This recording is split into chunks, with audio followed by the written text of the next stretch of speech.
Hey guys, welcome to Reddit Brew. Today, I will be reading from the r/EntitledPeople subreddit, so let's jump into it.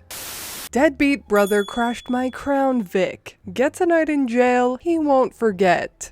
I, 21-year-old male, have an older brother Dave, fake name, that has always been a jerk to me. There's only a 1-year gap between us, but he liked to beat me up when we were kids, and he always acted like anything that was mine was also his. He was also somewhat the golden child, which made me miserable. So no surprise, I moved out at 18. My uncle is a now retired police officer, and he took me in after I left home. He even hooked me up with the decommissioned Crown Vic, and I absolutely love that car. I don't know why, but Dave hated the fact that I had that car. He drove 3 beater cars into the ground while my Crown Vic kept chugging along. Well, after his 3rd beater finally died when he drove it into a pole, he asked to borrow my car. I had a bad feeling and said I wasn't gonna do that. He called me entitled and said he needed a car to get to work. I told him to take the bus because I know how he drives and my Crown Vic was off limits. My parents called me after that and told me to just lend him my car. I said I won't, no matter what they say. I rely on the car and need it as well, since it's my personal transportation. Dave wasn't the only one in the world with a job he needed to get to. My uncle congratulated me for standing up to them and gave me a high five. A few days later, when I got off work, the car wasn't where I parked it. I called my brother's cell, but he didn't pick up.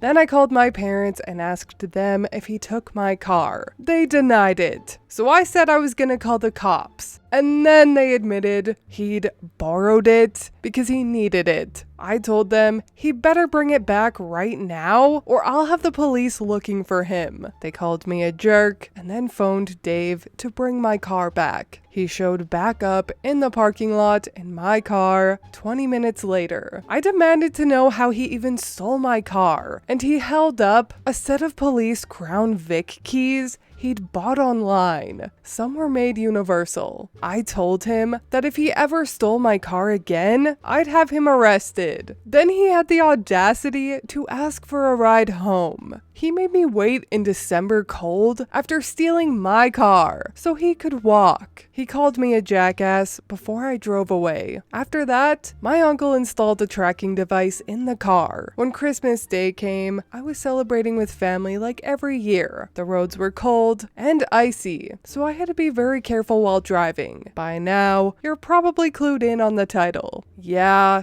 Dave borrowed my car again during the Christmas party. Apparently, he decided he was gonna go pick up a friend and figured I wouldn't notice. But I did when I looked out the front window and saw my car was missing. I pulled up the tracking app and saw he was a few miles away, then called his cell to yell at him. Everyone in the party saw this and asked what was going on. Dave stole my car again, and my uncle confirmed it wasn't the first time. Dave just told me over the phone to screw off and he'd be back soon. I said he better not have been drinking, but he just hung up on me. Well, while I was watching the tracker app, the dot stopped and didn't move for a while. Soon we got a panicked call from Dave asking for help. He'd crashed the car because he couldn't handle the icy roads and he wasn't used to a rear-wheel drive vehicle. So we piled in my parents' minivan and followed the tracker. We found Dave by the road and my Crown Vic nose deep in a snow-filled ditch. My uncle was furious as it was formerly a car of his department, and I was just mad as hell at Dave for stealing my car again. My parents wanted me to let it go, but I said enough was enough, and I was gonna call the police. Dave begged me not to, because he really had been drinking before he set off, and would get a DUI. I said he was gonna pay me back for my damned car then, or I'd sue him.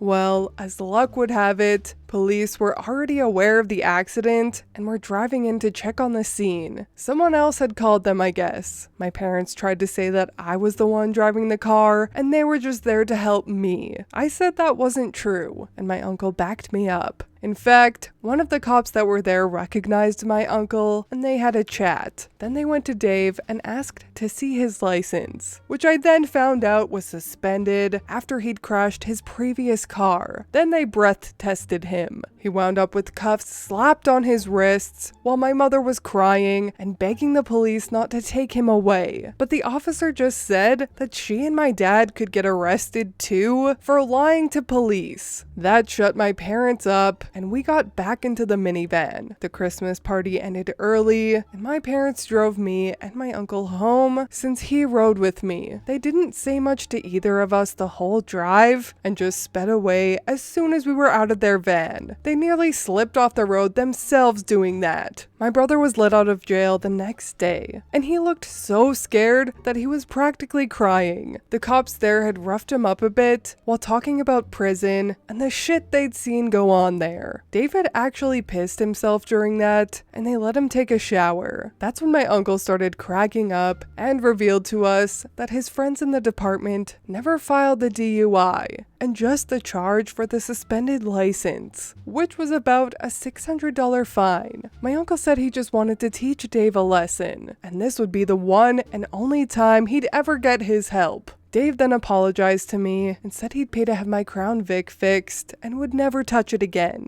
When it got pulled out of the ditch, the front end damage was actually minor. It needs a new front bumper, a headlight, and a grille. Thankfully, the damage was just superficial. My parents have pretty much glossed over the whole incident and act like it didn't happen. Dave gave me the extra Crown Vic keys he'd bought online and said this has taught him a lesson he won't soon forget.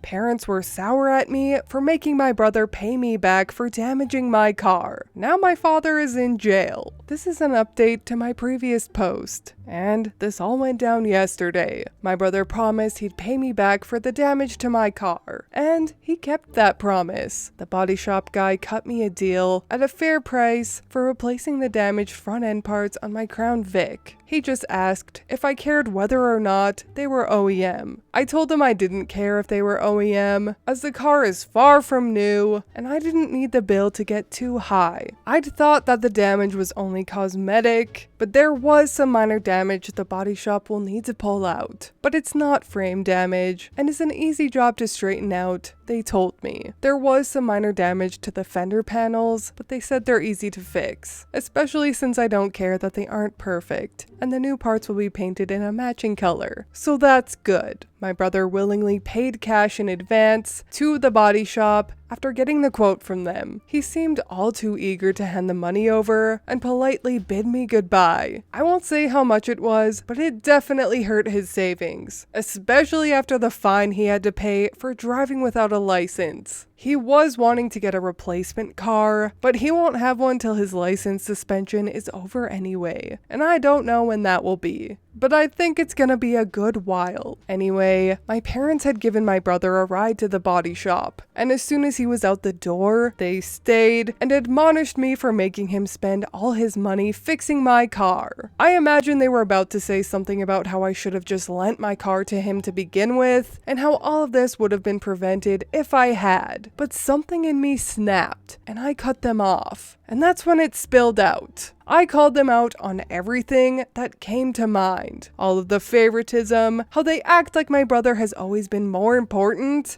how I had to move in with my uncle just to escape their unfair treatment, how they let my brother steal my car and then tried to lie to me until I threatened police, how they themselves tried to lie to police by saying I was the one driving when my brother crashed my Crown Vic, and so much more. And I ended it all with saying how stupid it was, that they were mad at me for making my brother pay the damage that he caused by stealing my car on Christmas freaking day and driving it without a license and while intoxicated. By the time I finally stopped, I was nearly out of breath. My mother was crying and my father was red in the face, looking like he was about to explode. Then he just took my mother by the hand and started to walk out. Then some guy I don't know that was sitting near the door blurted out, "You guys are narcissists." Well, that was enough to set my father over the edge, and he started attacking the guy.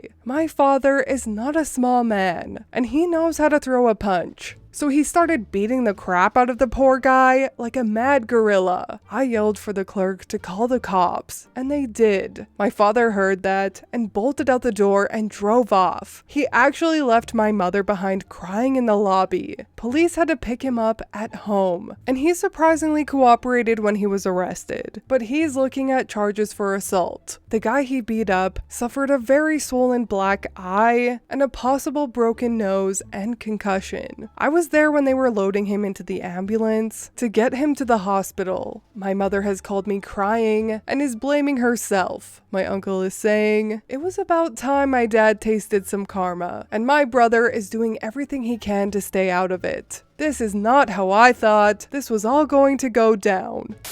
Ugh. OP, please go no contact with all of these asshats, especially your father and mother. It actually does seem like OP's brother did learn his lesson, and obviously the brother was enabled his entire life, so it makes sense as to why he acts like an entitled, spoiled brat, but it does genuinely seem like the jail scare did knock some sense into him. But I would definitely still suggest going no contact with him, at least momentarily, until you know for sure if he can be trusted or not. The parents, on the other hand, what a bunch of clowns. That poor guy at the body shop was right. They are narcissists, and he did not deserve to get beat up for that. A lot of people can't handle the truth, though. And the dad seems like he's that power-tripping masculine type, and honestly, there is no use wasting your time on people like this because their toxic mindset is so strong that nothing would ever get through to them. I'm glad OP has at least one logical person in his life though, and that of course is his uncle, and if I were OP,